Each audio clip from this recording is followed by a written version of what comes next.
नमस्कार दोस्तों, स्वागत है आपका जीएस तैयारी चैनल में। दोस्तों, आज के वीडियो क्लास में हम लोग सितंबर माह की जो करंट अफेयर्स है उसके मल्टीपल चॉइस क्वेश्चंस को डिस्कस करने जा रहे हैं। तो पार्ट 1 पहले ये हो चुका है, अब ये पार्ट 2 है। तो स्टार्ट करते हैं। हाल ही में राष्ट्रीय वन शहीद दिवस कब मनाया गया है? तो देखिए, राष्ट्रीय वन शहीद दिवस जो है ये 11 सितंबर को मनाया गया। और क्या कहानी है इसके पीछे की वन शहीद दिवस की, वो मैं आपको बताता हूँ कि ये जो है एक्चुअल में उन कर्मचारियों को याद करने के लिए और सम्मान देने के लिए मनाया जाता है जिन्होंने भारत में वन्य जीवों, जंगलों और जंगलों की रक्षा के लिए अपनी जान दी थी, है ना। तो 11 सितंबर 1730 में, ये 1730 में क्या हुआ था कि पेड़ों को काटने से बचाने के लिए खेजबड़ी में, खेजड़ली में, और ये खेजड़ली में एक नरसंहार हुआ था, नरसंहार। और उसी नरसंहार में ये डिक्लेयर किया गया था। तो उसके बाद जो है ये खेजड़ली का क्या कहानी है, इसके बारे में मैं आपको बताता हूँ कि खेजड़ली जो है ये जोधपुर में है। और जोधपुर में क्या हुआ था कि वहाँ के जो दीवान थे तो उन्होंने एक किले के निर्माण के लिए लकड़ी की आवश्यकता थी उसकी, और चूने के पत्थरों की भी आवश्यकता थी। तो जो दीवान थे गिरधर दास, कौन थे? गिरधर दास, गिरधर दास ये दीवान थे, ठीक है।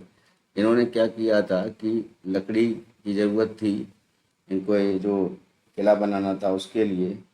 तो ये गिरधर दास भंडारी इनका पूरा नाम था, ठीक है। और इन्होंने जो है सैनिकों को पेड़ काटने के लिए बोला। और वहाँ पर जो है ग्रामीण इलाके में अमृता देवी बिश्नोई, ये नाम याद रखिएगा, बहुत इम्पोर्टेंट है, अमृता देवी बिश्नोई, ठीक है। अमृता देवी बिश्नोई ने इसको जो है ये पेड़ों की रक्षा के लिए ये मैन लीडर थी वहाँ पर, और पेड़ों की रक्षा के लिए खड़ी हो गई, ठीक है। और वहीं पे एक खेजड़ी का पेड़ था जो वहाँ के लोगों के लिए जो है ये जोधपुर में ये खेजड़ली जो है ये वहाँ पर ये वहाँ का जो लोग थे जोधपुर के खेजड़ली के, उनके लिए ये पेड़ जो है खेजड़ी का था, ये बहुत ही इम्पोर्टेंस रखता था, इसकी वो पूजा करते थे। और इसमें क्या हुआ था कि सैनिकों ने गुस्से में आकर के गांव के लोगों की हत्या कर दी और 350 से अधिक लगभग लोग मारे गए। और उसके बाद जो है महाराजा जो उसके बिश्नोई समुदाय के लोगों से माफ़ी मांगी, है ना, जब राजा को ये जानकारी मिली, ठीक है। तो वहाँ के महाराजा थे अभय सिंह। तो उन्होंने बिश्नोई समुदाय को गांव के आसपास के क्षेत्रों में पेड़ों की कटाई और जानवरों की हत्या नहीं की जाएगी, ऐसा इन्होंने बताया, ठीक है, ऐसा इन्होंने आदेश दिया, ठीक है। और ये जो अभी जो मैंने बता रहा था कि ये जलवायु परिवर्तन मंत्रालय जो है या फिर पर्यावरण मंत्रालय इसको कहते हैं, तो उसमें ये विभिन्न कार्यक्रम आयोजित किए गए। तो वन शहीद दिवस 11 सितंबर को ये मनाया गया। और जो मैं बता रहा हूँ कि जोधपुर में किले के निर्माण के लिए जो वहाँ के दीवान थे, ठीक है ना, तो ये गिरधर दास भंडारी ये दीवान थे जोधपुर के। और राजा कौन थे? अभय सिंह, राजा थे अभय सिंह। तो अभय सिंह ने जो है ये जब दीवान ने जो सैनिक भेजे और सैनिकों से ये अमृता देवी बिश्नोई जो है ये सामने खड़ी हो गई खेजड़ली में, जोधपुर में, और ये घटना जो है ये घटित हुई थी, ठीक है, जिसके बारे में मैंने आपको बताया। अब आते हैं नेक्स्ट क्वेश्चन पे। दुनिया का सबसे ऊंचा लड़ाकू हवाई क्षेत्र कहाँ विकसित किया जा रहा है? देखिए, दुनिया का सबसे ऊंचा लड़ाकू हवाई क्षेत्र ये जो है, ये सबसे ऊंचा लड़ाकू हवाई क्षेत्र जो है ये कहाँ विकसित किया जा रहा है? तो इसमें हम जानते हैं कि लड़ाकू हवाई क्षेत्र बीआरओ द्वारा जो है विकसित किया जाता है, बॉर्डर रोड ऑर्गेनाइजेशन, ठीक है ना, बॉर्डर रोड ऑर्गेनाइजेशन के ऑर्गेनाइजेशन जो संस्था है, ये जितने भी बॉर्डर्स में रोड बनती हैं तो वहाँ पर ये रोड विकसित की जाती है। तो सबसे ऊंचा जो लड़ाकू हवाई क्षेत्र है वो भी इसी के द्वारा, बीआरओ के द्वारा विकसित किया जा रहा है। और ये जो है लद्दाख में विकसित किया जा रहा है। लद्दाख में एक जगह है न्योमा गांव, न्योमा गांव, वहाँ पर ये विकसित किया जा रहा है, ठीक है। अब ये न्योमा गांव जो है, यहाँ पर राजनाथ सिंह गए थे और वहाँ पर एयरफील्ड की आधारशिला रखी है इसकी, और ये 13,700 मीटर हाइट की हाइट है इसकी। वहाँ पर ये सबसे ऊंचा लड़ाकू हवाई क्षेत्र बनाया जा रहा है ना, दुनिया का, ठीक है।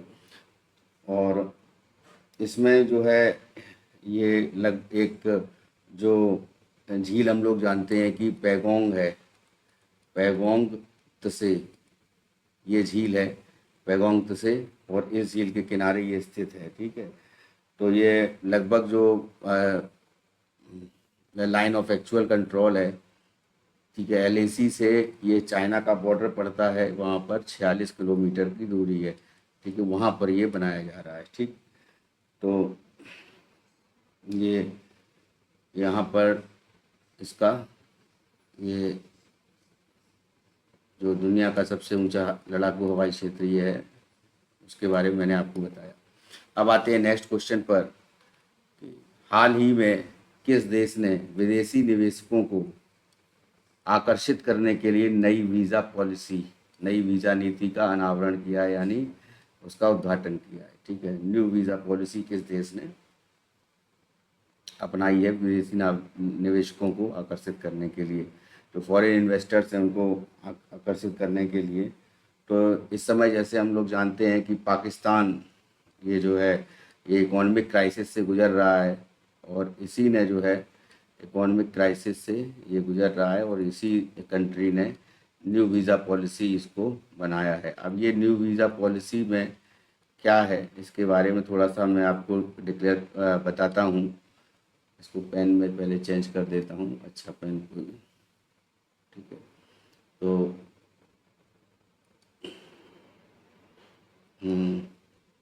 ठीक है, हाँ अब सही है, ठीक है। तो न्यू वीज़ा पॉलिसी जो है ये पाकिस्तान ने बनाई है, ठीक है। और इसमें जो है बेसिकली जो SIFC है, SIFC ये जो संस्था है जो विशेष निवेश सुविधा परिषद है ना, स्पेशल जो ये निवेशक हैं तो उनके लिए ये SIFC विशेष निवेशक सुविधा परिषद जो है ये इसकी बैठक बुलाई है, और 2 दिवसीय एक परामर्श में इसको वहाँ के जो पूर्व जो थे प्रधानमंत्री शहबाज शरीफ, ठीक है, उन्होंने ये इसको इकोनॉमिक क्राइसिस को ख़त्म करने के लिए ये न्यू वीज़ा पॉलिसी को स्टार्ट किया है, ठीक है। और इस समय जो प्रधानमंत्री हैं उनको इसका जो कार्यवाहक प्रधानमंत्री है इसका अध्यक्षता इन्होंने करी थी SIFC की, और उसमें इन्होंने ये न्यू वीज़ा पॉलिसी को डिक्लेयर किया। तो जो इस समय हैं तो बता दें आपको कि अनवर उल हक जो हैं ये PM हैं इस समय, और ये कार्यवाहक प्रधानमंत्री हैं वहाँ के, कार्यवाहक प्रधानमंत्री, ठीक है ना, प्रधानमंत्री, ठीक। अब आते हैं नेक्स्ट क्वेश्चन पे। किस खिलाड़ी ने वनडे इंटरनेशनल क्रिकेट में सबसे तेज 13,000 रन पूरे किए? तो 13,000 हम जानते हैं वनडे इंटरनेशनल में सबसे तेज 13,000 रन पूरे किए हैं विराट कोहली ने। ठीक है, और ये विराट कोहली के बारे में जो इम्पोर्टेंट है कि इन्होंने ये 11 सितंबर को इन्होंने ये एक मैच में कंप्लीट किए, और ये जो है कोलंबो में ये मैच हो रहा था एशिया कप का, और कोलंबो में ये एशिया कप चल रहा था। तो एशिया कप जो है, जैसे हम बता रहे थे कि एशिया कप में जो है टोटल 6 टीम थी, और ए और बी ग्रुप थे, और उसमें जो है एशिया कप में ये श्रीलंका और दूसरा जो है पाकिस्तान, यहाँ पर ये इसको ऑर्गेनाइज किया गया था। श्रीलंका और पाकिस्तान में ये मैच थे। तो कोलंबो का ये प्रेमदासा स्टेडियम था, प्रेमदासा स्टेडियम। इस प्रेमदासा स्टेडियम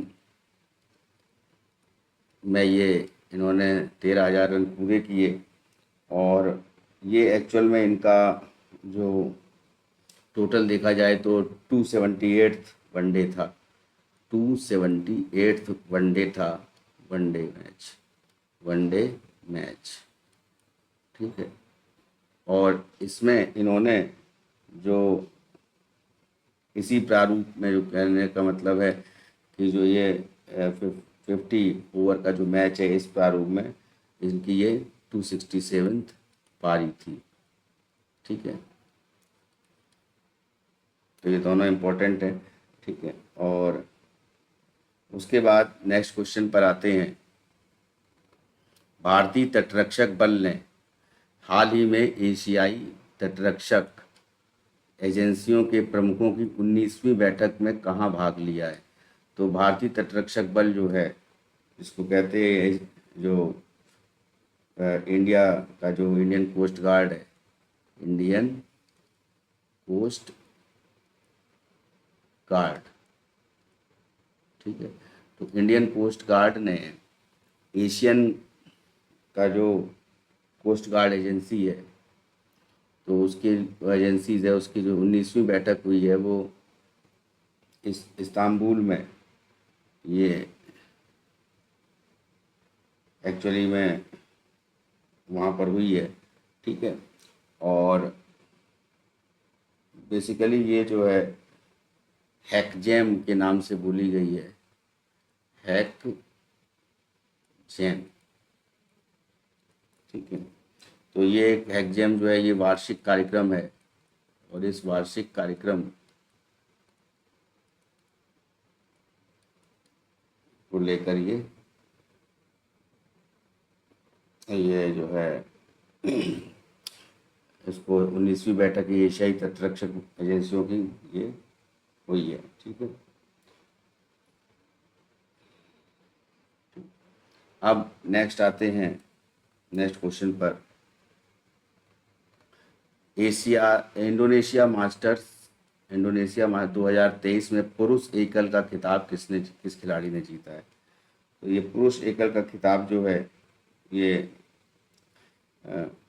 किरण जॉर्ज ने जीता है, और इसमें इन्होंने ये कू ताकाशाकी, तो कू ताकाहाशी को हराया है। ये जापान के खिलाड़ी है। बैडमिंटन की ये इंडिया मास्टर 2023 ये बैडमिंटन की ये, ठीक है,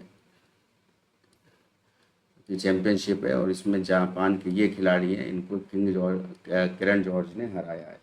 ठीक है, और सुपर 100 खिताब में इन्होंने हराया है। और उसके बाद जो है ये किरण जॉर्ज जो हैं ये पिछले वर्ष जो है प्रियांशु रावत से को हराकर जो है उड़ीसा ओपन इन्होंने जीता था। उसके बाद जो अभी इंडोनेशिया मास्टर्स 2023 का खिताब इन्होंने जीता है। ठीक है, उसके बाद नेक्स्ट क्वेश्चन पर आते हैं कि हाल ही में किस आईआईटी ने मृदा क्षरण, यानी एक तरह से कह सकते हैं सॉइल इरोजन, ठीक है, सॉइल इरोजन, तो मृदा क्षरण की पहली राष्ट्रीय स्तर की मैपिंग की है। तो ये पहली राष्ट्रीय स्तर की मैपिंग जो है ये आईआईटी दिल्ली ने की है। और यहाँ के जो मिट्टी के कटाव, जैसे अ, हम जानते कि जो सॉइल इरोजन है ये क्या क्यों होता है, ये बेसिकली जब किसी नदी से जो है पानी ऊपर से नीचे की ओर बह रहा होता है, जैसे गंगा नदी है या यमुना नदी है, तो वहाँ पर क्या होता है, जो कंकड़ होते हैं, बजरी होती है, बालू होती है, वो सभी ये एक साथ जो है ये एक जगह से दूसरी जगह ये मूव करते हैं, और इससे जो है सॉइल इरोजन, जो मृदा का क्षरण हो रहा है, ठीक है, वो इरोजन होने लगता है। ठीक है, तो इसके लिए जो है एक आकलन की व्यवस्था की जानी थी, और उसको आकलन के लिए उनको मैपिंग जो करनी है, वो आईआईटी दिल्ली ने इसका जिम्मा उठाया है। और जो मिट्टी का कटाव एक तरह से खतरा जो है सबसे अधिक है, कि उससे जो है कि वर्षा या अपवाह के संयुक्त प्रभाव को दर्शाता है, और इससे क्या होता है कि मिट्टी की जो उर्वरता है उस पर बहुत ज़्यादा, इस पर जो है बैड इफेक्ट पड़ता है। ठीक है, तो जो सॉइल की जो एक तरह से कह सकते हैं कि जो फर्टिलिटी है, तो फर्टिलिटी ये जो है फर्टिलिटी, ठीक है, ये इसका फर्टिलिटी जो है इसकी कम हो जाती है। ठीक है, और जैसे वही मैंने बताया कि पानी बहाव के साथ में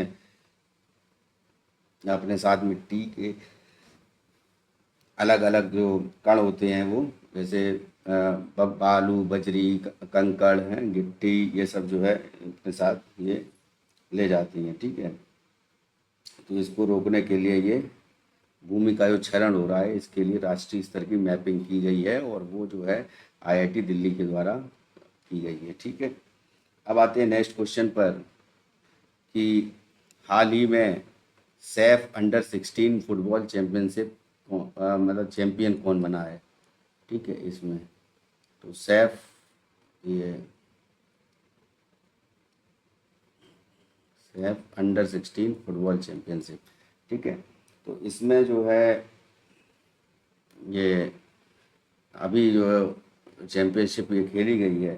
ठीक है, तो इसमें जो भारत इसमें जीता है, और भारत ने जो है बांग्लादेश को हराया है इसमें। और इसमें बेसिकली क्या है कि सबसे बड़ी बात जो मैं बताना चाहता हूँ कि जो अंडर 16 की जो ये फुटबॉल फेडरेशन करके ये जो हुई थी, तो इसमें बांग्लादेश को मैंने बताया कि हराया है, और इसमें 2-0 से ये इंडिया ने जीता है। अब इसमें एक ख़ास बात क्या है कि जो 2 गोल किए वो 2 लोगों ने किए। ठीक है, और दोनों ही लोग जो हैं वो मणिपुर के हैं, ये बड़ी बात है, मैं बता रहा हूँ, और मणिपुर के हैं, और एक मैतेई है। ठीक है, मैतेई, और दूसरे जो है वो कुकी हैं। और अभी बात चल रही है कि मणिपुर की जो हिंसा है वो मैतेई और कुकी गुट में, इन्हीं दोनों लोगों में तनाव के कारण ये हो रही है। ठीक है, मणिपुर की हिंसा। और देखिए इन दोनों लोगों ने ये टोटल जो है ये अंडर 16 में 11 खिलाड़ी जो हैं वो मणिपुर के हैं। अब सोचिए 11 खिलाड़ी मणिपुर के हैं, जिसमें जिन्होंने गोल किए हैं, वो बड़ी बात है कि गोल जो किया है वो, ये पहला गोल जो है ये लारेजम, भारत अ, लारे लायरजम, ठीक है, लायरजम ने किया है। और ये भारत लायरजम के बाद में सेकंड वाला जो गोल है वो उसके बाद में ये 8वें मिनट में किया गया था, पहला वाला भारत लायरजम के द्वारा, और दूसरा जो है वो 73वें मिनट में लेविस जांग मिलनम, लेविस जांग मिलनम, ठीक है, इन्होंने किया। और ये जो है ये जांग मिलनम ये कुकी जाति के हैं, कुकी जो है जनजाति है उसके हैं, और लायरजम जो है ये मैतेई के हैं। अब सोचिए मैतेई और कुकी में वहाँ पे हिंसा हो रही है, और बहुत ज़्यादा दोनों जो जनजाति हैं वो अ, एक दूसरे के विपक्ष में खड़ी हैं, और बेसिकली मैतेई जो है वो थोड़ी सी जो ग्रुप है वो वहाँ का मैन जो ग्रुप है, और कुकी जो है उसको जो आदिवासी जनजाति है उसके अगेंस्ट में जो उसको जो मणिपुर में जो हिंसा हो रही है उसके अगेंस्ट में हो रही है। तो इन दोनों ग्रुप के ये दोनों लोग जो हैं, देखिए इन्होंने भारत को बांग्लादेश से जीत दिलाई और दोनों गले मिले। ठीक है, तो ये बहुत बड़ी बात है कि ऐसे मिलिए तो गले मिलना एक तरह से। और ये जो सैफ अंडर 16 थे ये कहाँ खेले जा रहे थे ये बता दें, तो ये भूटान में जो है यहाँ खेले जा रहे थे, और थिम्पू वहाँ की राजधानी है, वहाँ पर ये संपन्न किए गए। ठीक है, तो नेक्स्ट क्वेश्चन पे आते हैं।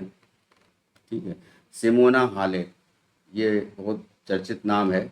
इनको डोपिंग के आरोप में कितने साल का बैन लगा है? तो देखिए इनको जो सिमोना हालेप हैं इनको डोपिंग के लिए जो बैन लगा है वो पहले तो ये किस देश की हैं ये बता देता हूँ मैं, कि सिमोना हालेप ये रोमानिया की हैं। ठीक है, तो और रोमानिया की खिलाड़ी हैं, और इन्होंने जो है ये एक तरह से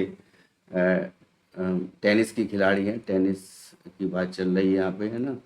तो सिमोना हालेप को एक्चुअल में डोपिंग के आरोप में ये पहले जो है ये 31 वर्ष इनकी उम्र है, और ये 31 वर्ष की खिलाड़ी हैं, और ये यूएस ओपन के दौरान जो है ये यूएस ओपन के टाइम पे इनको जो है ये डोप टेस्ट किया गया था, और डोप टेस्ट में ये फेल हो गई, और उसके बाद जो है इन पर पाबंदी लगा दी गई। ठीक है, और ये जो है ये यूएस ओपन 2022 का बात चल रही, 2022 के टाइम पे। ठीक है, तो उस टाइम पे इन पर जो है ये परीक्षण हुआ था और ये फेल कर गई थी, और इनका जो पासपोर्ट था वो भी इसको जो है अ, इसमें अनियमितता बरती गई थी, और पासपोर्ट इनका जो है निलंबित कर दिया गया था। तो उसमें जो है कि अक्टूबर 2022 से ये निलंबित थी। ठीक है, और अभी जो क्या हुआ है कि इनको जो है और 4 साल के लिए और निलंबित कर दिया गया है। ठीक है, तो अब जो हो गया 2026, तो अक्टूबर 2026 को जो है इनका ये निलंबन हटेगा। तो ये 4 साल वाला जो आंसर है ये सही है। ठीक है, अब नेक्स्ट क्वेश्चन पे आते हैं कि अभी अजित निनान जो है उनका निधन हो गया। ठीक है, अब अजित निनान जैसा कि हम लोग जानते हैं कि अजित निनान जो है बहुत बड़े कार्टूनिस्ट थे। ठीक है, कार्टूनिस्ट, और इनकी जो कार्टून्स हैं वो बहुत इम्पोर्टेंट मायने रखती थी, और 68 ईयर्स पर इनका जो है निधन हुआ है। और इनके जो कार्टून्स थे वो एक तरह से जो भारत टुडे मैगज़ीन है या टाइम्स ऑफ इंडिया है, तो टाइम्स ऑफ इंडिया में भी इनके कार्टून आते थे, और भारत टुडे है ना, या इंडिया टुडे मैगज़ीन में भी इनके आते थे। अब चूँकि भारत टुडे इसलिए बोल रहे हैं क्योंकि नेम जो है वो इंडिया परिवर्तित हो रहा है ना, तो इसमें इनके जो कार्टून्स थे वो आया करते थे, और उसमें इनका जो मेन का जो वर्क था वो डिटेक्टिव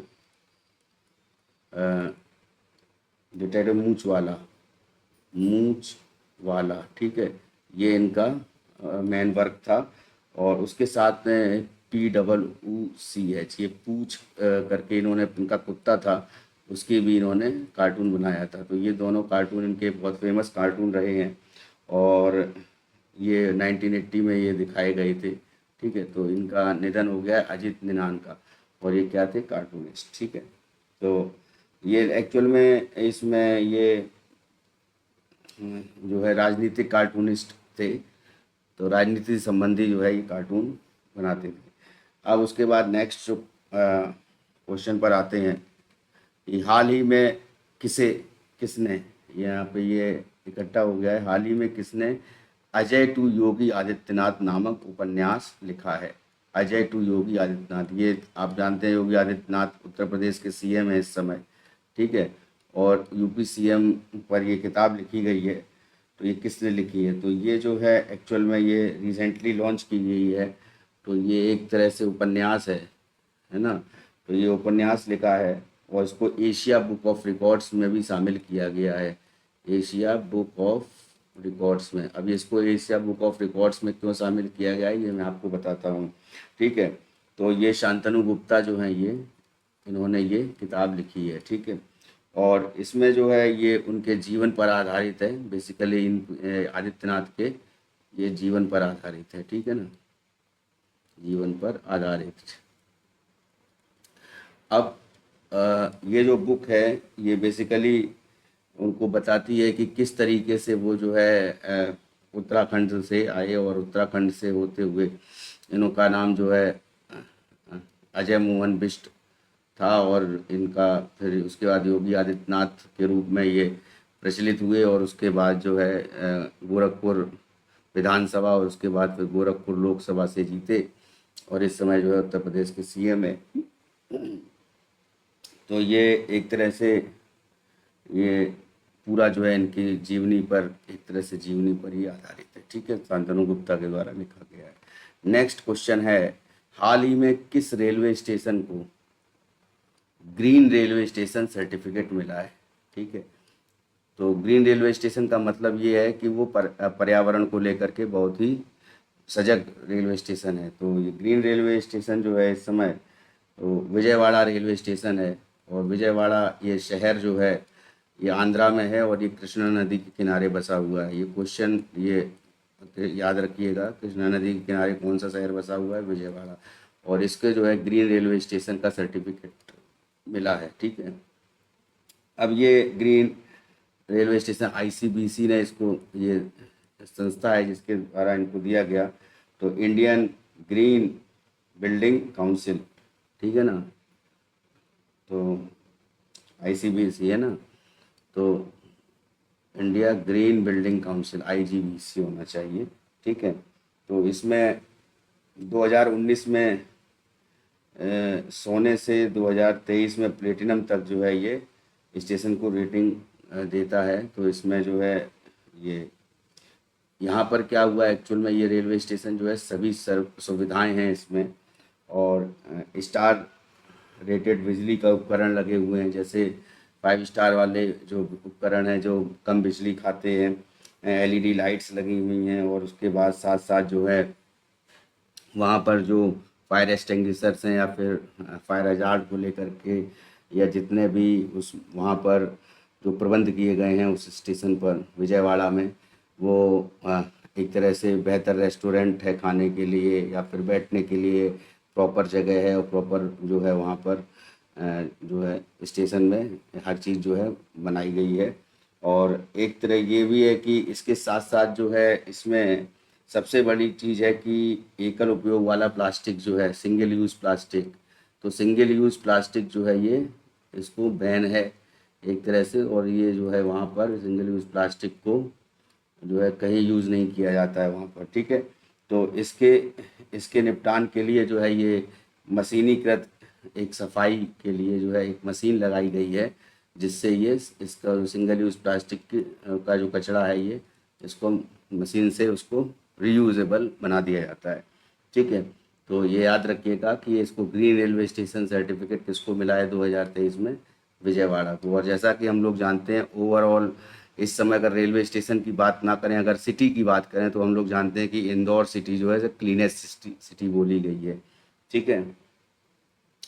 और उसके बाद अब आते हैं नेक्स्ट क्वेश्चन पे कि हाल ही में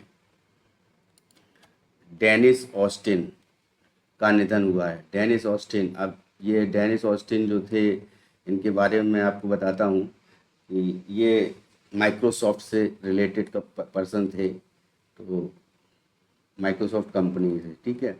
तो माइक्रोसॉफ्ट के टूल पावर पॉइंट, एक तो जो है ऑफिस है ना एमएस ऑफिस, तो एमएस ऑफिस में जो हम लोग पावर पॉइंट में अपना प्रेजेंटेशन बनाते हैं, तो ये पावर पॉइंट जो है इन्हीं के द्वारा दिया गया था, ठीक, इनके द्वारा, डेनिस ऑस्टिन के द्वारा। तो सॉफ्टवेयर डेवलपर थे ये, ठीक है, वो तो ठीक है, लेकिन ये बहुत बड़ी बात है कि पावर पॉइंट जो है इन्हीं के द्वारा ये सॉफ्टवेयर डेवलप किया गया था, डेनिस ऑस्टिन के द्वारा। और ये कैलिफोर्निया में इनका निधन हुआ, अमेरिका में। और मैंने बताया भी था जब उसकी ज्योग्राफी की क्लास थी, तो उसमें भी मैंने बताया था कि कैलिफोर्निया जो है वहाँ पर जितने भी ये सिलिकॉन वैली जिस बोला जाता है वहाँ पर, ठीक है, और लॉस एंजल्स वहाँ पे है।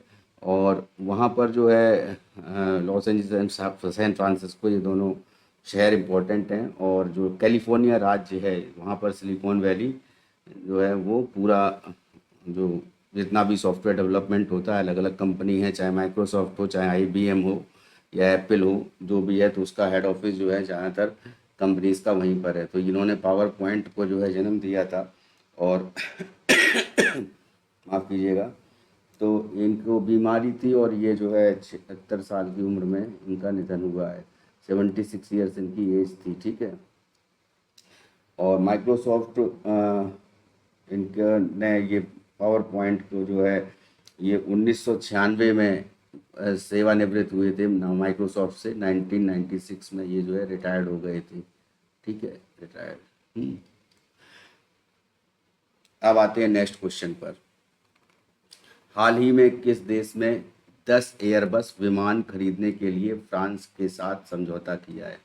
तो 10 एयरबस, तो बताते हैं कि एयरबस जो है वो किसका है। वो अमेरिका का है, यूएसए का है एयरबस। और इसको खरीदने के लिए जो है एयरबस को ये फ्रांस के साथ जो है ये समझौता किया है, ठीक है, ठीक है। तो यहाँ ये एक तरह से ये एयरबस जो है ये यहाँ पर ये एयरबस यूएसए का नाम करके फ्रांस का है, ठीक है। तो एक मिनट रुकिएगा उसको। हाँ, तो 10 एयरबस जो है ये फ्रांस जो है ये फ्रांस से लिया है। और किस देश ने लिया है? बांग्लादेश ने, ठीक है। तो बांग्लादेश ने जो है 10 एयरबस A350 नाम है एयरबस का, एयरबस ये एयरक्राफ्ट वो है, ठीक है ना। और इससे जो ये जो है इसको खरीदने के लिए इन्होंने समझौते पर हस्ताक्षर किए हैं। और इसमें जो इसने जो है इससे पहले जो है 3.2 बिलियन अमेरिकी डॉलर जो है 3.2 बिलियन यूएसडी में ये समझौता किया है, ठीक है। तो ये याद रखिएगा कि एयर किसने किया है? ये बांग्लादेश ने, ठीक है। और लगभग जो है 20 से अधिक बोइंग विमान जो इसमें इससे पहले जो है लिए थे इसने बोइंग विमान भी। और विमान जैसे विमान ये जो है एक एरोस्पेस एजेंसी है या वहाँ की जो है एयरलाइन है, कहाँ की?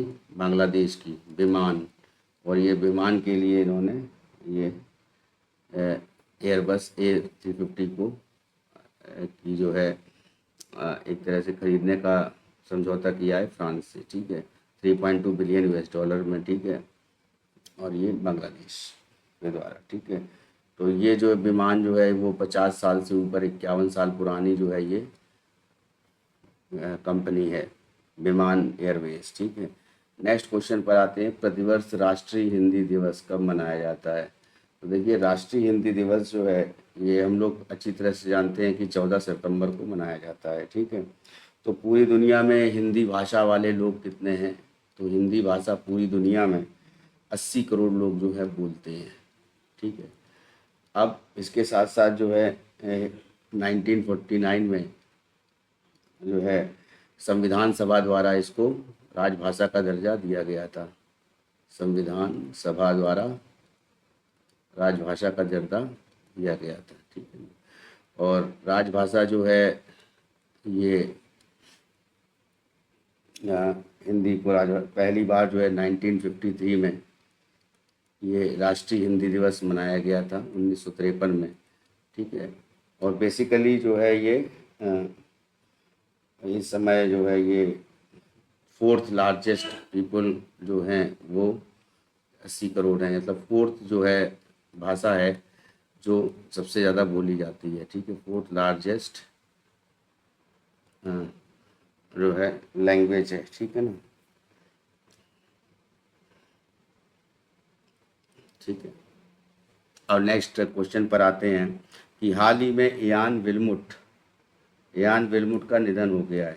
और वो कौन थे? तो इयान विल्मुट जो हैं ये वैज्ञानिक थे और इनका जो पूरा कंट्रीब्यूशन था वो एक तरह से एम्ब्रोयोलॉजिस्ट थे। एम्ब्रोयो, एक मिनट इसको थोड़ा हटा देते हैं, ठीक है, एम्ब्रोयोलॉजिस्ट, ठीक है। अब एम्ब्रोयोलॉजिस्ट आप कहेंगे एम्ब्रोयोलॉजिस्ट क्या होता है, तो एम्ब्रोयोलॉजिस्ट का मतलब ये क्लोनिंग पर काम करते थे एक तरह से।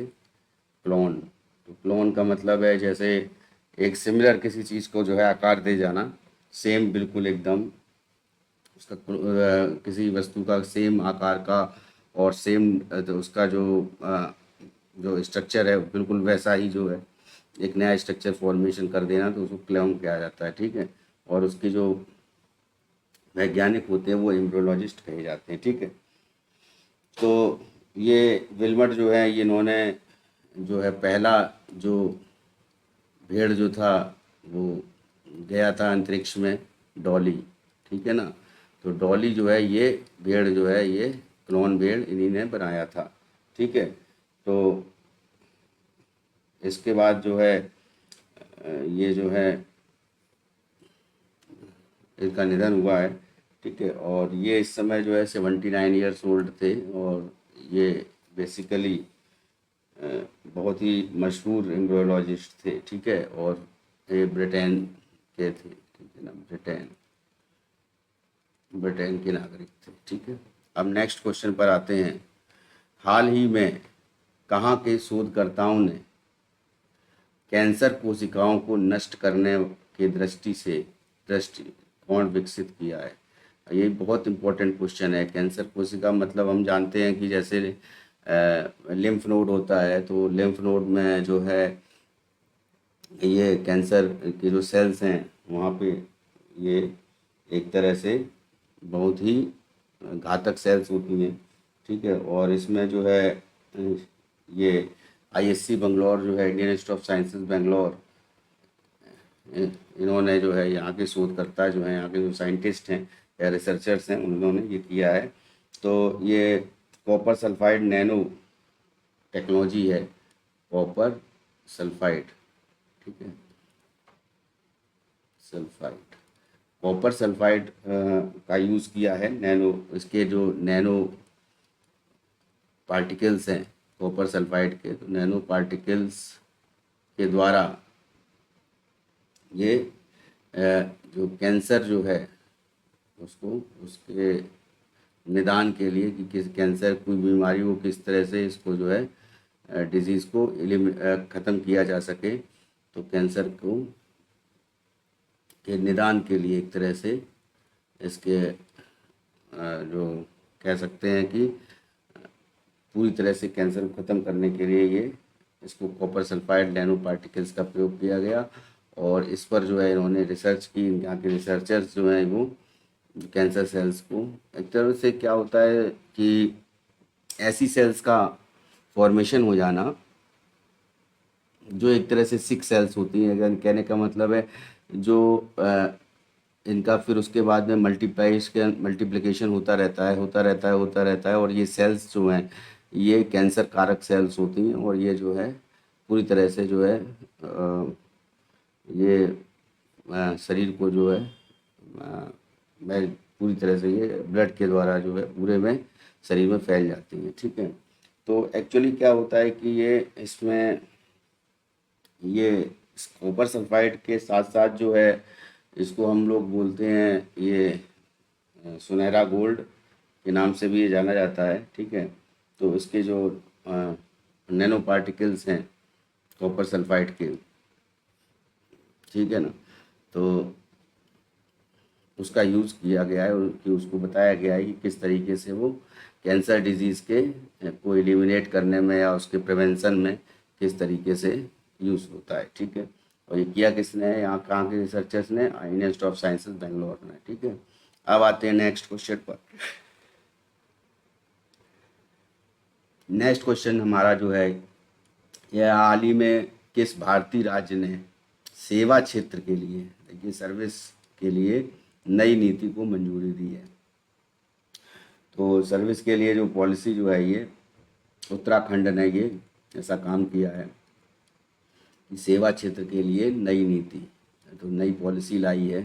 ठीक है, अब इसमें क्या है सेवा क्षेत्र का, इस नीति के तहत क्या है कि राज्य में जो 20 लाख रोजगार हैं, 20 लाख जो एम्प्लॉयमेंट है या रोजगार हैं वो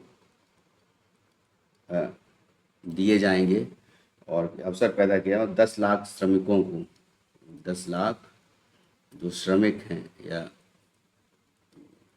जो लेबर्स हैं उनको उनको जो है श्रमिकों को कौशल विकास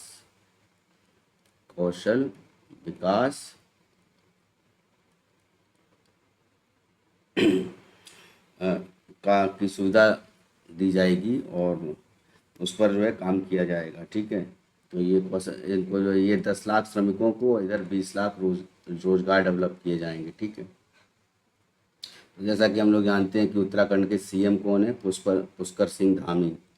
ठीक है ना, पुष्कर सिंह धामी। ठीक है, तो इनके द्वारा ये सेवा क्षेत्र के लिए नई नीति की जो है ये डेवलप की गई है। ठीक है, तो बेसिकली क्या है कि ये सर्विस सेक्टर को जो है, जिसको हम टर्सरी सेक्टर बोलते हैं, उसको अपने राज्य में जो है ये उसका परसेंटेज जो है ओवरऑल जो है इंक्रीज करने के लिए ये किया जा रहा है। ठीक है, अब आते हैं नेक्स्ट क्वेश्चन पर। हरियाणा सरकार ने किसे हरियाणा फिल्म एवं मनोरंजन नीति के गवर्निंग काउंसिल का अध्यक्ष नियुक्त किया है। ठीक है, तो इसके लिए जैसे उसमें जो है ये मीता वशिष्ठ ये एक्ट्रेस हैं, तो ये एक्ट्रेस जो है इनको इसका गवर्निंग काउंसिल का अध्यक्ष, हरियाणा फिल्म एंड मनोरंजन नीति की गवर्निंग काउंसिल का अध्यक्ष जो है इनको बनाया गया है। ठीक है, और ये बेसिकली जो है हम लोग जानते हैं कि अभी रिसेंटली सतीश कौशिक का नाम हम लोगों ने अब सुना ही है। तो सतीश कौशिक जो थे ये इससे पहले जो थे इसके अध्यक्ष थे, और सतीश कौशिक के निधन के बाद जो है इनको बनाया गया है, मीता वशिष्ठ को। ठीक है, तो ये भी हरियाणा की ही जो है प्रसिद्ध फिल्म अभिनेत्री हैं, और ठीक है ना, मीता वशिष्ठ। ठीक है, तो इंडिया की मानी हुई जो है ये एक्ट्रेस है। ठीक है, उसके बाद नेक्स्ट क्वेश्चन पे आते हैं। मदन लाल रैगर को किस देश में भारत का नया राजदूत के रूप में नियुक्त किया गया है?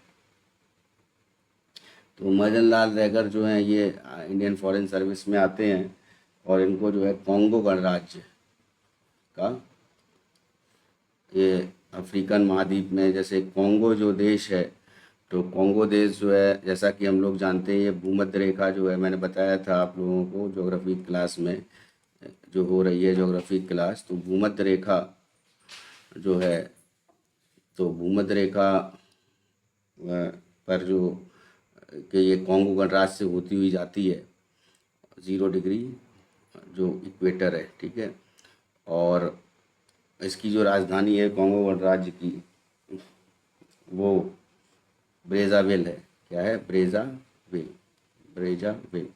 ठीक है, ये इसकी कैपिटल है। और इसके लिए खास बात और है कि एक ही महाद्वीप ऐसा है, ये अफ्रीका महाद्वीप में है, तो पूरा जो है एक ही महाद्वीप ऐसा है जिससे जो है कर्क रेखा और मकर रेखा और जो है ये भूमध्य रेखा तीनों जाती हैं, तो वो अफ्रीका महाद्वीप है। ठीक है, ये याद रखिएगा। और दूसरी चीज़ जो है इम्पोर्टेंट है कि कांगो के नाम से एक नदी भी है। ठीक है, कॉन्गो रिवर। ठीक है, ये नदी जो है ये जैसे ये भूमध्य रेखा है इसको 2 बार काटती है। कॉन्गो रिवर जो है ये 0 डिग्री इक्वेटर को 2 बार काटने वाली रिवर है। ठीक है, तो याद रखिएगा, ये भी इस देश से होकर ही बहती है, कांगो गणराज्य से। ठीक है ना, तो यहाँ पर जो है ये भारत ने जो है इसमें यहाँ पर इसको एक्चुअल में हम लोग जानते हैं कि अभी हाल ही में जो है ब्रिक्स जो है की मीटिंग जो है ये हुई थी, और अभी जो ब्रिक्स का जो ऑर्गेनाइजेशन हुआ था, ये इसका जो सम्मेलन हुआ था अभी 2023 का, ये सम्मेलन जोहान्सबर्ग में हुआ था साउथ अफ्रीका में। ठीक है ना, जोहान्सबर्ग में।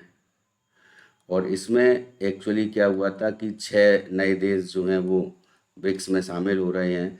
और अफ्रीका यूनियन को लेकर के बहुत ज़्यादा फोकस थे कि अफ्रीका दक्षिण सहयोग को लेकर के भारत के किस तरीके से अफ्रीकन कंट्रीज़ हैं उनको उनको जैसे किस तरीके से उनको इकोनॉमिक या फिर सोशल या फिर कह सकते हैं कि जो अदर क्षेत्र हैं, सिक्योरिटी, साइबर सिक्योरिटी, और उनके सामाजिक जीवन को उत्थान के लिए, उनकी आधारभूत ज़रूरतों के लिए जो है कि किस प्रकार से भारत सहायता करता रहा है और करता रहेगा, ऐसा इस ब्रिक्स सम्मेलन में प्रधानमंत्री द्वारा बोला गया था। और इसमें एयू जो अफ्रीकन यूनियन की कंट्रीज़ हैं, जो 55 देश हैं, वो भी जो है उनको जो है इसमें एक तरह से इनका जो जो 2063 का 2063 का जो ये टारगेट है कि अफ्रीकन यूनियन को वैश्विक जो रूप से जो है सक्षम बनाना है, ठीक है, 2026 तक, तो उसको भी इसमें फोकस किया गया था, ठीक है। और ब्रिक्स में जो है ये 6 देश जो है नए शामिल हो रहे हैं। मैंने बताया था आप लोग को कि वहाँ पे 6 देश शामिल हो रहे हैं, ठीक है। अब इसके जो मदन लाल रेगर हैं, ये इनको नियुक्त किया गया है यहाँ का जो राजदूत, ठीक है। नेक्स्ट क्वेश्चन पे आते हैं। विदेश मंत्रालय ने किसे ऑस्ट्रेलिया में भारत के अगले उच्चायुक्त के को नियुक्त किया है? अब ये जो है विदेश मंत्रालय ही जो है इसको नियुक्त करता है। तो ऑस्ट्रेलिया में जो है भारत के अगले उच्चायुक्त जो हैं वो गोपाल बागले को बनाया गया है। बी आंसर है इसका। और ये जो है 1992 बैच के आईएफएस अधिकारी हैं। और इससे पहले जो थे ये इस समय जो है करेंटली में इनको ये ऑस्ट्रेलिया नियुक्त किए गए हैं। और इस समय जो है श्रीलंका में ये वहाँ के राजदूत हैं, श्रीलंका के। तो ये इसके बाद जो है ये राजदूत बनेंगे यहाँ पर ऑस्ट्रेलिया के, ठीक है। और यहाँ पर जो ऑस्ट्रेलिया में उच्चायुक्त हैं वो हैं मनप्रीत बोरा। तो मनप्रीत बोरा जो है इस समय हैं मनप्रीत बोरा, ठीक है। ये रिप्रेजेंटेटिव हैं वहाँ पर इंडिया के ऑस्ट्रेलिया में। तो ये जो है इनका रिटायरमेंट हो रहा है, ठीक है। तो उसके बाद में इनका जगह लेंगे ये, ठीक है। नेक्स्ट क्वेश्चन पे आते हैं कि भारतीय सौर ऊर्जा निगम के निदेशक या वित्त मतलब डायरेक्टर फाइनेंस, ठीक है, डायरेक्टर फाइनेंस का पदभार किसे दिया गया है, ठीक है। डायरेक्टर फाइनेंस, तो ये जो भारतीय सौर ऊर्जा निगम, तो इसके जो निदेशक वित्त बनाए गए हैं वो जोशीत रंजन सिकदर, इनको बनाया गया है, ठीक है, जोशीत रंजन सिकदर को। और ये भारतीय सौर ऊर्जा SECI, ठीक है, solar energy corporation of India, ठीक है, इसके जो एक तरह से इसका नाम है। और हम लोग जानते हैं कि इससे पहले ये राइट्स जो संस्था है, ठीक है, राइट्स, तो इसके जो RIGST है, RIT, ये माफ़ कीजिएगा, ये राइट्स जो संस्था है RITES, ठीक है। तो SECI के डायरेक्टर फाइनेंस बनाए गए। हाँ, तो ये RITES, ठीक है, ये संस्था जो है RITES, इसके इस समय जो है ये GM फाइनेंस है, ठीक है। और इनको जो है यहाँ से राइट से हटा करके ये SECI का बनाया जाता है। राइट्स एक तरह से रेलवे की ही कंपनी है। तो ये जो है एक तरह से मिनी रतन कंपनी है SECI, ठीक है, मिनी रतन, उसका इनको रतन, ठीक है। अब उसका इनको निदेशक वित्त बनाया गया है, जोशीत रंजन सिकदर। ठीक, नेक्स्ट क्वेश्चन पे आते हैं। हाल ही में भारत में किस देश से सौर ऊर्जा आयात में 76% तक की कटौती की है? मतलब कि भारत में जो है सौर ऊर्जा का आयात जो होगा वो उसमें कमी की है, ठीक है ना। तो इसमें जो है सबसे ज़्यादा आयात हमको बताइए कहाँ से होना है, तो चाइना का इसका आंसर जो है चाइना ही है। और चाइना जो है उस वहाँ से आयात हमको चीज़ें जो है मिलती हैं, और चाइना ने डिपेंडेबल एक तरह से बनाया है पूरे विश्व को। और चाइना हाईएस्ट इम्पोर्टर है बहुत सी कंट्रीज़ का, even not only India but also there are so many countries throughout the world in which the gadgets and the materials, और यू कैन से कि डिफरेंट जो उनके जो भी इंपोर्ट्स हैं, तो वो सोर्स जो है इंपोर्ट करने वाला जो वहाँ का इंपोर्टर जो है वो चाइना ही है। तो China is a big economy, और इससे जो है कि बहुत से देश जो हैं इस पर एक तरह से आश्रित हैं। तो उसी में जो है भारत ने जो है 2023 की पहली छमाही में 76% की गिरावट जो है ये करने का निर्णय लिया है। तो ये बेसिकली क्या है, आत्मनिर्भर भारत है ना, आत्मनिर्भरता के लिए। तो जैसा कि हम लोग जानते हैं कि आत्मनिर्भरता इस समय जो है पूरी तरह से इंडिजीनियस जो है चीज़ों को जो है बनाना है, इंडिजी, ठीक है ना। तो इंडिजीनियस जो भी उपकरण हैं या जो भी मटेरियल्स है या जो भी वस्तुएं हैं वो पूरी तरह से भारत में ही मिनिमम मेड इन इंडिया होना चाहिए, ठीक है। ठीक है, मेड इन इंडिया जो है ये होना चाहिए। तो इसके लिए जो है यहाँ पर 76% तक की कटौती की है। उसके बाद नेक्स्ट क्वेश्चन पर आते हैं कि हाल ही में किस राज्य के राज्यपाल ने सरपंच संवाद मोबाइल ऐप का अनावरण किया है। तो सरपंच संवाद मोबाइल ऐप जो है ये असम जो है यहाँ पर ये इसी राज्य को जो ये राज्यपाल ने इसका अनावरण किया है। अब ये सरपंच जो राज्यपाल कौन है यहाँ के, गुलाब चंद कटारिया, याद रखिएगा गुलाब चंद्र कटारिया, ठीक है ना। ये यहाँ के असम के राज्यपाल हैं, और इन्होंने जो है जैसे एक तरह से राजभवन में, ये गुवाहाटी में जैसे है इनका राजभवन गुवाहाटी में, और यहाँ पर जो गुवाहाटी में इन्होंने राजभवन में ही Quality Council of India QQI नहीं QCI, माफ़ कीजिएगा QCI, ठीक है ना। तो QCI जो है ये quality Council of India, quality Council of India जो है इसका जो मोबाइल ऐप है एक, ठीक है, इसके द्वारा ये मोबाइल ऐप दिया गया है, और उस ऐप का नाम जो है वो क्या है, सरपंच संवाद, ये ऐप है, ठीक है ना, सरपंच संवाद।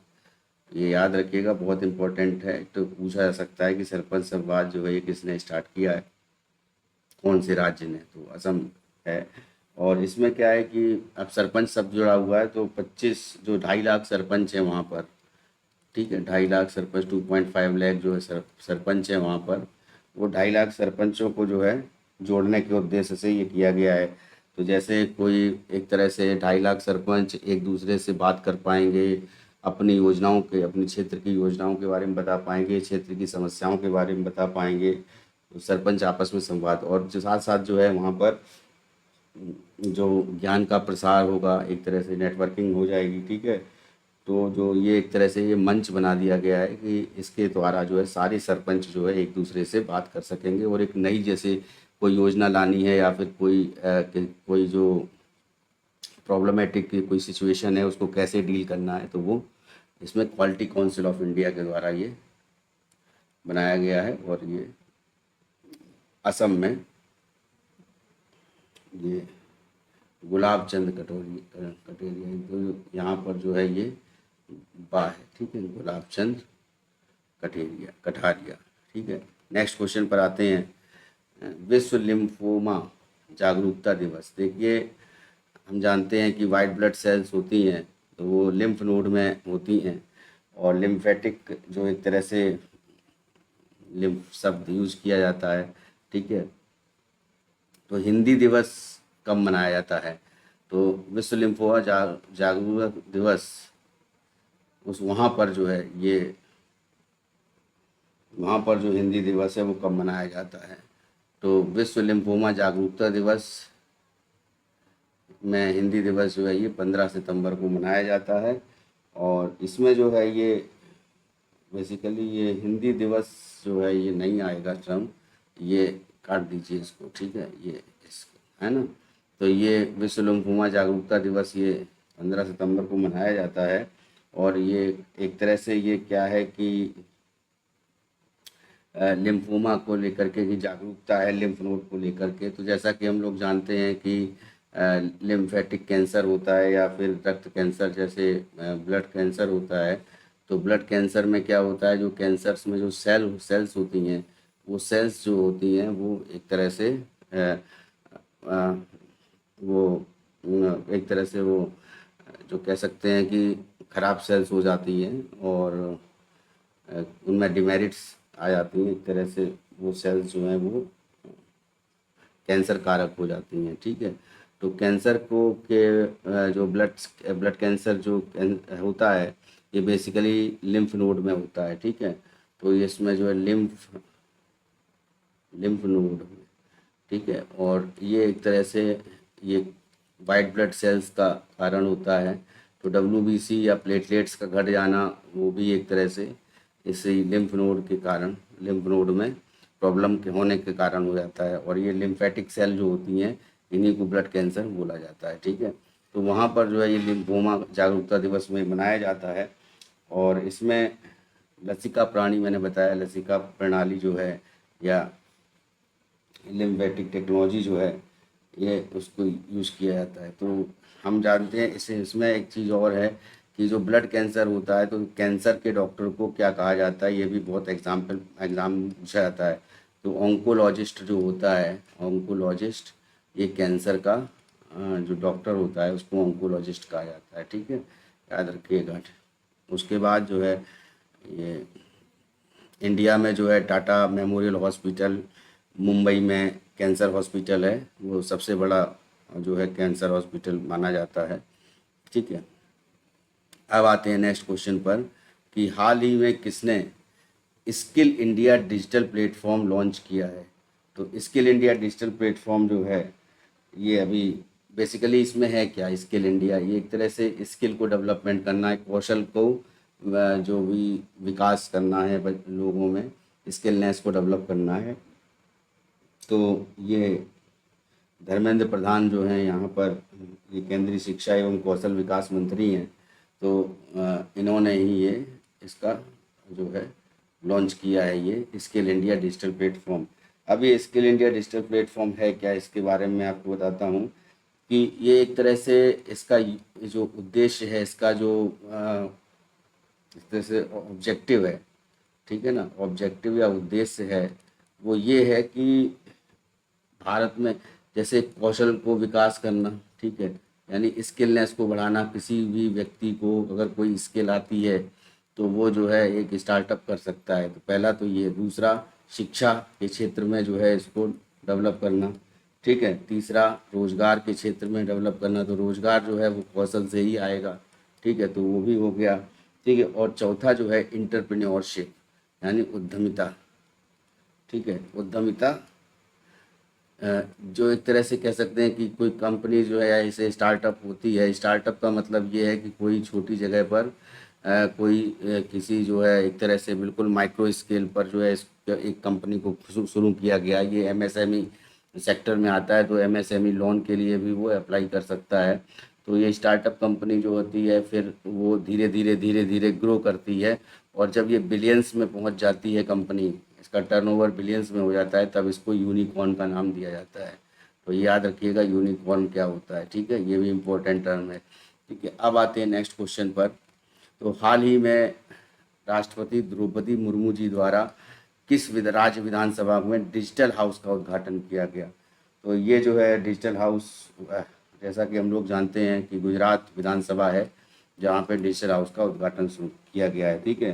तो इसमें जो है एक तरह से one nation one application, one nation one application, ये वन एप्लीकेशन ये जो है इसको ये एक तरह से ये अ, इसका वन नेशन वन एप्लीकेशन को एक तरह से इसको कामकाज को गति लाने के लिए या फिर जैसे ट्रांसपेरेंसी को इम्प्रूव करने के लिए, जैसे ट्रांसपेरेंसी का मतलब होता है कि पारदर्शिता है ना, ट्रांसपेरेंसी, ठीक है, उसको बढ़ाने के लिए, या फिर किसी का जो है कह सकते हैं कि अकाउंटेबिलिटी जो है, अकाउंटेबिलिटी उसको भी इंक्रीज़ करने के लिए और ट्रांसपेरेंसी को इंक्रीज़ करने के लिए वन नेशन वन एप्लीकेशन की तर्ज पर ये डिजिटल हाउस का उद्घाटन किया गया है। कहाँ पर? गुजरात विधानसभा में, ठीक है। तो ये एक तरह से राष्ट्रीय ई विधान एप्लीकेशन है, तो ये नेवा के नाम से जाना जाता है, NEVA। तो राष्ट्रीय यानी नेशनल ई विधान एप्लीकेशन, ठीक है ना, याद रखिएगा, नेशनल ई विधान एप्लीकेशन, नेशनल, इसको ऊपर थोड़ा सा ले लेते हैं, ठीक है, ई विधान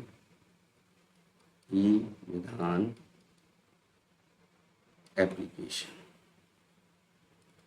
या ऐप, ठीक है, नेवा के नाम से ही जाना जाएगा, ठीक है। नेक्स्ट क्वेश्चन पर आते हैं। हाल ही में किसने अपनी पहली पुस्तक द ऑटोबायोग्राफी ऑफ गॉड जारी की है? तो ऑटोबायोग्राफी ऑफ गॉड, ठीक है, ऑटोबायोग्राफी गॉड यानी जब कोई व्यक्ति अपने ही जो है जीवनी लिखता है तो ऑटोबायोग्राफी कही जाती है। तो अपनी जो इन्होंने जीवनी लिखी है तो उसका पुस्तक का नाम है द ऑटोबायोग्राफी ऑफ गॉड। और ये ऑटोबायोग्राफी ऑफ गॉड के नाम से ये पुस्तक जो है ये लीना कुमार ने ये पुस्तक लिखी है।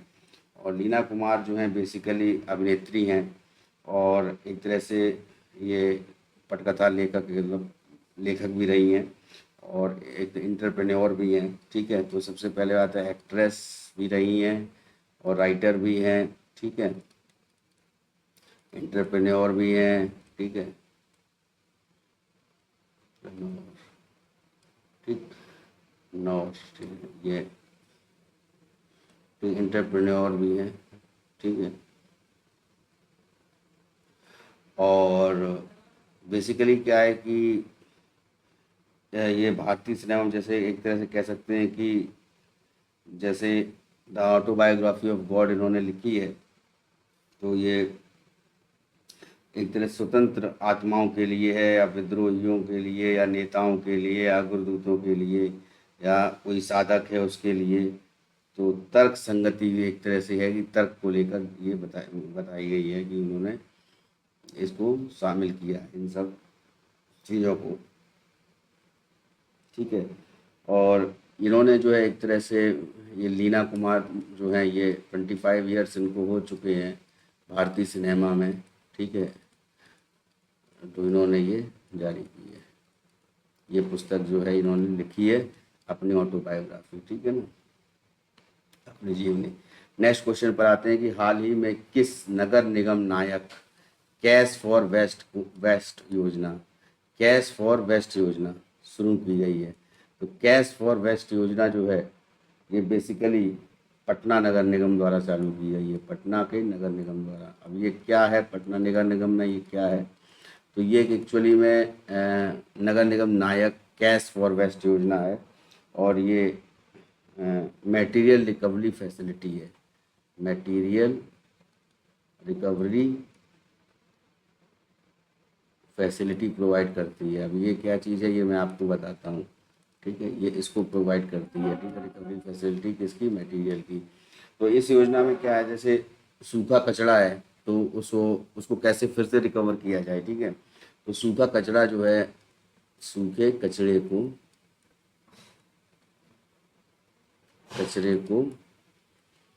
दोबारा प्रयोग के लिए, ठीक है ना, प्रयोग कैसे किया जाए, ठीक है, इसके लिए ये मटेरियल रिकवरी फैसिलिटी को ये नाम दिया गया है।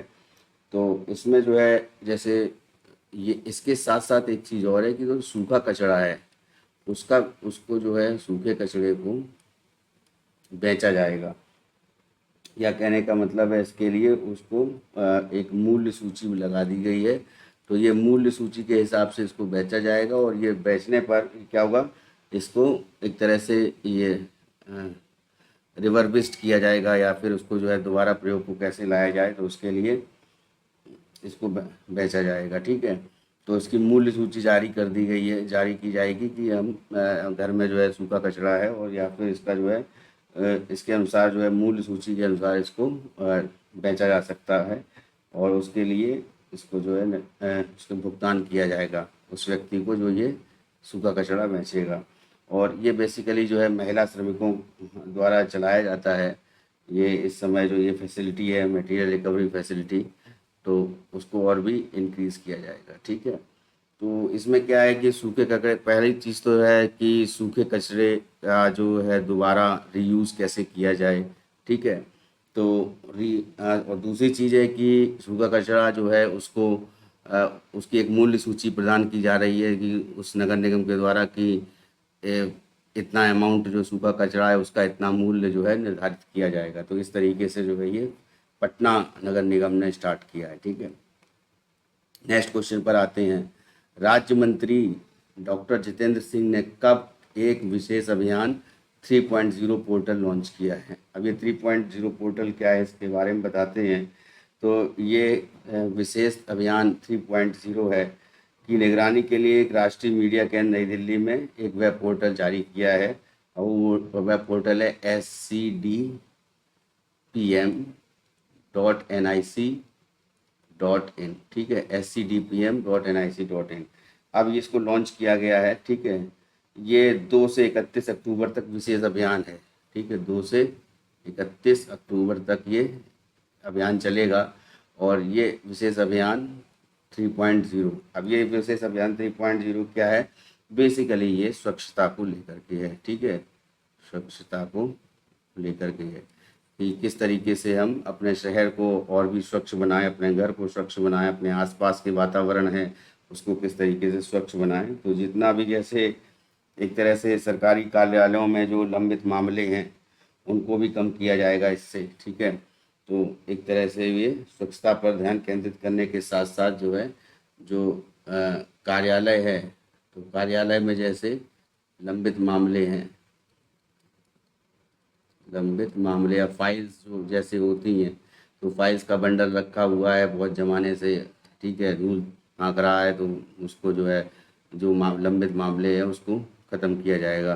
तो बेसिकली जो है ये स्वच्छता को लेकर के है। ठीक है, जो 2 से 31 अक्टूबर के बीच में इसको स्टार्ट किया जाएगा। ठीक है, रहेगा ये मतलब कि इसके टेन्योर में। ठीक है, अब आते हैं नेक्स्ट क्वेश्चन पर कि हाल ही में लोकतंत्र का अंतर्राष्ट्रीय दिवस कब मनाया गया है? तो लोकतंत्र का अंतर्राष्ट्रीय दिवस हम लोग जानते हैं कि 15 सितंबर को मनाया जाता है, और इसमें बेसिकली जो मौलिक अधिकार हैं या मानवाधिकार हैं, पहला तो है कि फंडामेंटल राइट्स। ठीक है, फंडामेंटल राइट्स। तो अभी अगर मैं बात करूं कि फंडामेंटल राइट्स जो है कॉन्स्टिट्यूशन में जो है मौलिक अधिकार कहां से लिए गए हैं, तो मैंने बताया था आपको यूएसए से लिए गए हैं। और मौलिक कर्तव्य कहां से लिए गए हैं? वो लिए गए हैं रशिया से। ठीक है, यूएसएसआर से भी बोल सकते हैं। ठीक है, at that time it was USSR. तो फंडामेंटल राइट्स यूएसए से। अब ये इसको लेकर के से इसमें दूसरा चीज़ क्या शामिल है? दूसरा चीज़ शामिल है ह्यूमन राइट्स। ठीक है, ह्यूमन राइट। ह्यूमन राइट्स का मतलब है मानवाधिकार। ठीक है, मानवाधिकार। और हमारे देश में भी मानवाधिकार आयोग है, और मानवाधिकार आयोग का जो चेयरमैन होता है, हमेशा याद रखिएगा, मानवाधिकार आयोग का चेयरमैन हमेशा ex chief justice of India होता है। Ex chief justice of India होना ही चाहिए। ठीक है ना, जस्टिस ऑफ इंडिया, वही केवल मानवाधिकार आयोग का चेयरमैन बन सकता है हमारे यहाँ पे। ठीक है, अब इसको लेकर के ये जो यहाँ पे जनरल असेंबली है यूएन की, यूएन जनरल असेंबली है ना, महासभा, तो वहाँ पर जो है ये 2007 से ये स्टार्ट हुआ है, तो तब से ये चल रहा है। और ये बेसिकली किस तरीके से लोकतंत्र की आवश्यकता है लोगों पर। तो जैसे लोकतंत्र जो है, लोक प्लस तंत्र, तंत्र का मतलब होता है सरकार। ठीक है, किसकी सरकार? लोगों की सरकार। लोगों को मतलब है जनता, तो जनता की सरकार, यानी जनता जो है वो क्या है? मालिक है। जनता यहाँ पर मालिक है। ठीक है ना। तो इसलिए उसको जो है लोकतंत्र बोला गया। तो एक तरह से ग्रीक शब्द था वो डेमोक्रेसी, ठीक है, डेमोक्रेसी, ठीक है। तो डेमो शब्द अलग कर लिया गया। डेमो का मतलब जो है वो इसमें राज्य का नागरिक, एक तरह से नागरिक लिया गया इसका मतलब, ठीक है। तो डेमो का, और उसके बाद जो है क्रेटोस शब्द है, क्रेटस से क्रेटोस, ठीक है। और क्रेटोस जो है ये, इसका मतलब होता है शक्ति या शासन, ठीक है ना। तो नागरिकों का शासन, जनता का सरकार, इसी को जो कहते हैं लोकतंत्र कहते हैं, ठीक है। तो ये जो है बेसिकली ये शासन जो है किस तरीके से जनता अपने हित की पूर्ति के लिए किस तरीके से जनता के द्वारा जो प्रत्यक्ष रूप से चुनकर जाते हैं, जो एमएलए एमपी होते हैं, तो इसलिए वो जो है लोकतंत्र, वो भारत जो है सबसे बड़ा लोकतंत्र है एक तरह से। लोकतंत्र कहने का मतलब है फंडामेंटल राइट्स जो हैं उसके, उसमें भी जो है सबसे बड़ी चीज़ जो फंडामेंटल राइट है वो आता है 19A में, ठीक है ना। तो 19 का में जो है के पहले में आता है 19 का एक में कि 19 एक के काम है, ठीक है। उसमें ये आता है कि व्यक्ति जो है अपनी अभिव्यक्ति की आज़ादी जो है उसको है, और वाक और अभिव्यक्ति की आज़ादी है ना, और वो किसी भी जगह पर जाकर के अपनी बात जो है बोल सकता है, ठीक है। तो इसको लेकर के है, जैसे आर्टिकल 21 है, तो उसमें जो है गौरवमय जीवन जीने का अधिकार है, ठीक है, हर व्यक्ति को। तो जब मैं पॉलिटी पढ़ाऊंगा तो उसमें जो है इसको डिटेल से डिस्कस करेंगे। तो आर्टिकल 14 से लेकर के जो स्टार्ट होते हैं, और सॉरी 12 से लेकर स्टार्ट होते हैं, 12 से 35 तक आर्टिकल जो है ये फंडामेंटल राइट्स में आते हैं। और ये जो है इंडियन कॉन्स्टिट्यूशन में जो है चैप्टर जो 3 में आते हैं, ठीक है। फिर चैप्टर 4 में जो है ये डीपीएसपी आते हैं, डायरेक्टर स्टेट पॉलिसी जो है ना, directive principles of state policy हैं, जो नीति निर्देशक तत्व हैं। और हम लोग जानते हैं कि नीति निर्देशक तत्व कहाँ से लिए गए हैं, आयरलैंड से लिए गए हैं, ठीक है। और उसी प्रकार से जो है उसके बाद आते हैं फंडामेंटल जो मौलिक कर्तव्य, ठीक है ना, जो उनके जो वैल्यूज़ हैं। तो मौलिक कर्तव्य जो है वो कहाँ से लिए गए हैं, यूएसएसआर से लिए गए हैं, या फिर कह सकते हैं कि रशिया से लिए गए हैं, ठीक है। तो अब नेक्स्ट क्वेश्चन पे आते हैं। तो हाल ही में किस राज्य के मुख्यमंत्री ने गृह आधार योजना शुरू की है? अभी गृह आधार योजना जो है ये गोवा में प्रमोद सावंत है वहाँ के मुख्यमंत्री, ठीक है। और गोवा में जो है ये स्टार्ट हुई है, ठीक है। प्रमोद सावंत ये यहाँ के मुख्यमंत्री हैं, ठीक है। और इन्होंने ये स्टार्ट की है, और इसमें कुछ नहीं है, एक छोटा सा है कि ये महिला बाल विकास लेकर के ये योजना है, ठीक है, महिला और बाल विकास, ठीक है, बाल विकास,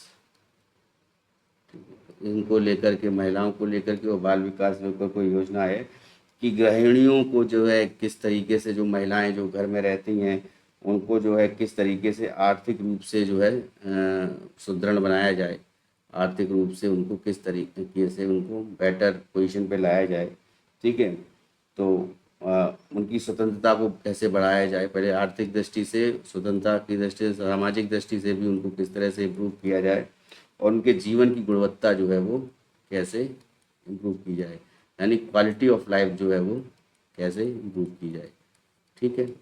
तो ये इसको लेकर के है। और ये योजना जो है स्वयंपुरा जो जगह है वहाँ से स्टार्ट हुई है, स्वयंपुरा से, ठीक है, याद रखिएगा, या गोवा में है स्वयंपुरा, ठीक है।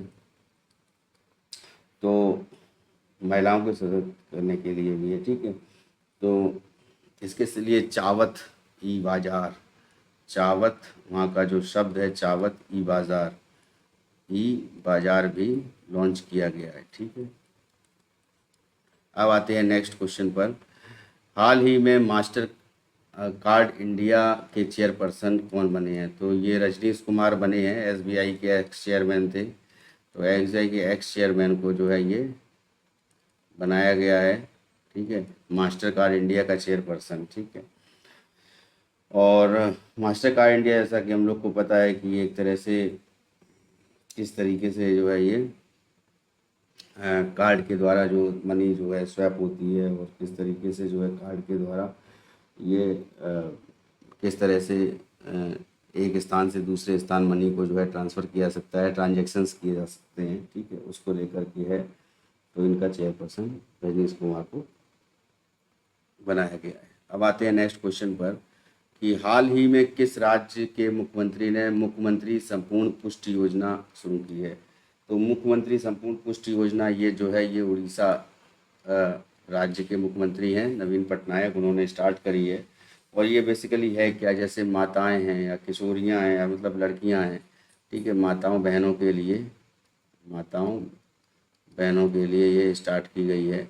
और उसमें ये क्या है कि माताओं बहनों के लिए एक्चुअल में, या बच्चे हैं कोई तो बच्चों के लिए, तो उस उनके लिए ये स्टार्ट की गई है। और इस योजना में क्या है कि इनका बेसिकली क्या है कि इनको जो डिफिशियंसी डिजीज़ होते हैं, तो इनको जो है बैलेंस डाइट ना मिलना या फिर माल न्यूट्रिशन के शिकार होते हैं, ठीक है। माल न्यूट्रिशन का मतलब है कि एक तरह से कुपोषण, तो कुपोषण के शिकार होते हैं। तो इनको पोषित भोजन जो है किसी तरह से इनको जो है बैलेंस डाइट या फिर जो इनको मिनिमम डाइट जो है इतनी दी जाए कि ये कुपोषण के शिकार ना हो।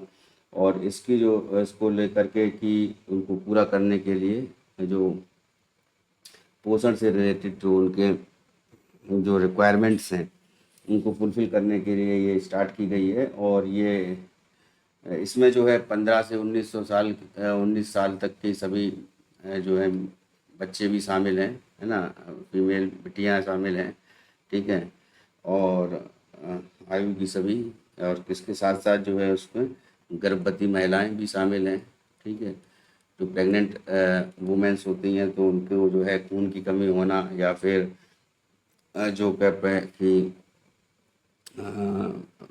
जैसा कि हम लोग जानते हैं कि एनीमिया जैसे वो आम बीमारी हो जाती है, तो हेमोग्लोबिन की कमी भी हो जाती है। तो वो सब जो है उसको रिड्यूस करने के लिए क्या करना है कि उसको पोषित भोजन देना है, ऐसा भोजन देना है ताकि वो कुपोषण के शिकार ना हो, ठीक है ना।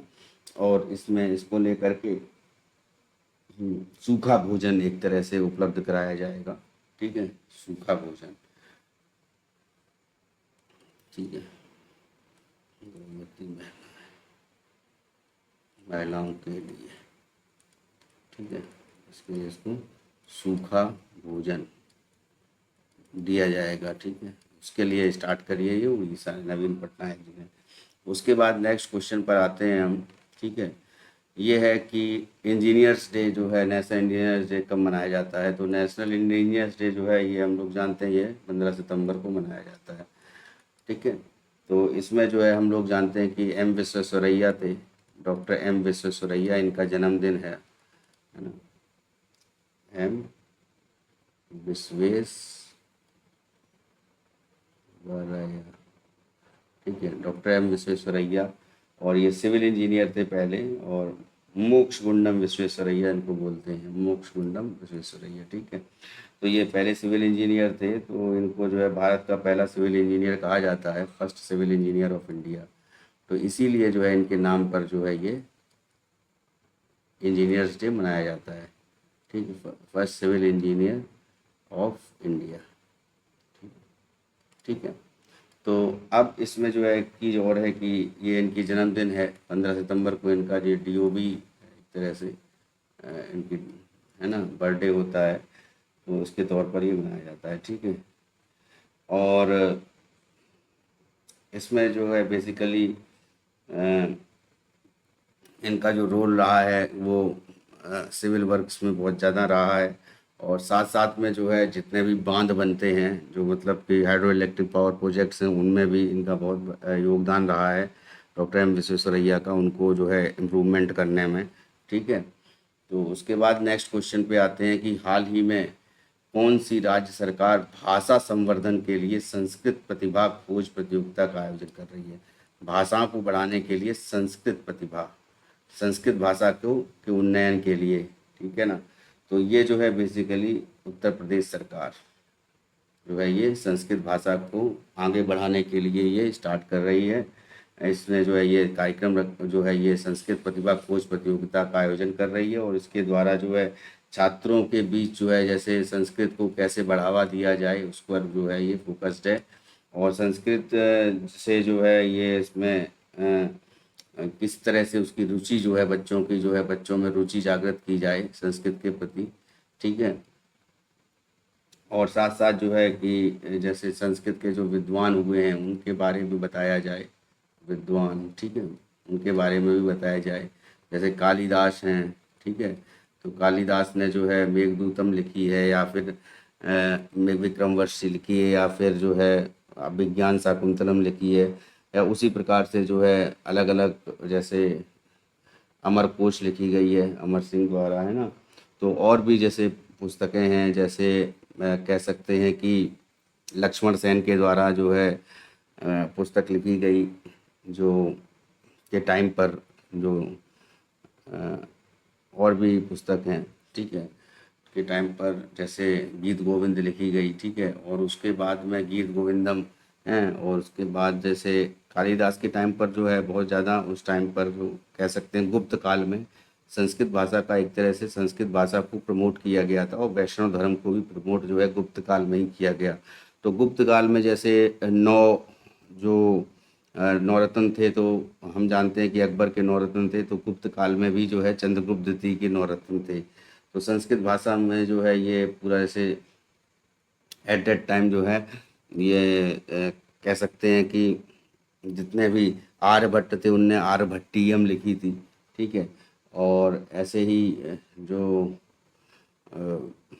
भारवी हैं उन्होंने किरातार्जुन लिखी, ठीक है, और इस तरह से जो जो भी पुस्तकें लिखी गई वो गुप्त काल में जो है लिखी गई। तो उसको लेकर के जो भाषा को इसको इम्प्रूव करने के लिए, इसको एक तरह से भाषा के संवर्धन एवं पोषण के लिए जो इसको जो है पूरी तरह से उसको उस भाषा को जो है इम्प्रूव करने के लिए, कि पूरे फैलाने के लिए, या फिर कह सकते हैं उस भाषा के बारे में ज़्यादा जानकारी जो है उसको बताने के लिए, जानकारी एकत्रित करके प्रत्येक जो है जो उस राज्य के जो जैसे उत्तर प्रदेश के जो नागरिक हैं उनको ये संस्कृत भाषा के बारे में बताया जाना, और इसके जो पुराने जैसे सुभाषितम सुभाषितानी, या फिर जो पुराने जैसे जो श्लोक होते थे, तो उनको किस तरीके से वो संस्कृत भाषा बेसिकली उसका जो है उसको प्रमोट करने के लिए एक तरह से ये खोज प्रतियोगिता का आयोजन किया जा रहा है।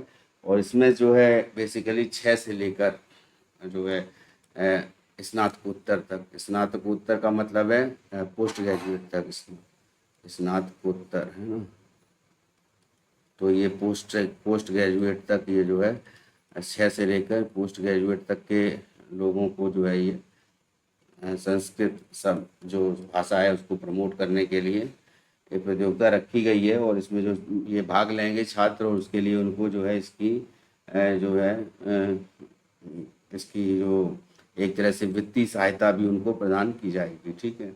तो अब आते हैं नेक्स्ट क्वेश्चन पर। हाल ही में रियो कपाड़िया का निधन हुआ है। अब रियो कपाड़िया, जैसे हम लोग जानते हैं कि रियो कपाड़िया जो थे ये एक एक्टर थे, ठीक है, अभिनेता, और इन्होंने जैसे दिल चाहता है मूवी है, या फिर चक दे इंडिया है, या खुदा हाफिज है, या फिर एजेंट विनोद है, इन सभी जो है इम्पोर्टेंट जो एक तरह से सह अभिनेता का काम किया है, ठीक है। अभी हाल ही में जो है टीवी शो था कि मेड इन हेवन पार्ट 2, तो उसमें भी जो है इनको देखा गया था, और ये जो है मृणाल ठाकुर के करेक्टर के पिता का रोल किया था इन्होंने, ठीक है, मेड इन हेवन 2 में, ठीक है।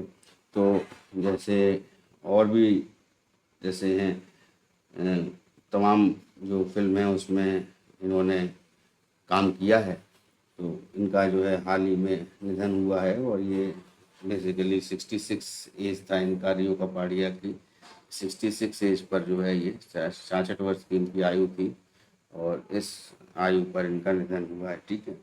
और ठीक है, अब आते हैं नेक्स्ट क्वेश्चन पर कि हाल ही में किस राज्य के राज्यपाल ने मंडली बुद्ध प्रसाद को गाड़ी चेरला पुरस्कार प्रदान किया है। तो ये एक्चुअली क्या है कि राज्यपाल जो हैं अब्दुल नज़ीर हैं, एस अब्दुल नज़ीर। अब ये कहाँ के राज्यपाल हैं मैं आपको बताता हूँ। तो एम अब्दुल नज़ीर जो हैं ये आंध्र प्रदेश के राज्यपाल हैं, ठीक है। और आंध्र प्रदेश के मुख्यमंत्री कौन है? जगन रेड्डी हैं, है ना, जगन मोहन रेड्डी है ना। तो आंध्र प्रदेश जो है ये, यहाँ के राज्यपाल हैं ये एस अब्दुल नज़ीर, और इसमें ये आंध्र प्रदेश, ठीक है। तो इसमें गाड़ी चेरला पुरस्कार प्रदान करने के लिए मंडली बुद्ध प्रसाद को चुना गया है। अब मंडली बुद्ध प्रसाद क्या है, तो जैसे मछलीपट्टनम है, वहाँ पर जो कृष्णा विश्वविद्यालय है, मछलीपट्टनम में कृष्णा विश्वविद्यालय, तो कृष्णा विश्वविद्यालय जो है ये, इसको जो है यहाँ पर जो है आंध्र प्रदेश राजभाषा आयोग के पूर्व अध्यक्ष हैं, ठीक है ना। आंध्र प्रदेश राजभाषा आयोग के पूर्व अध्यक्ष, राजभाषा आयोग। आंध्र प्रदेश में कौन सी भाषा बोली जाती है, तेलुगु बोली जाती है।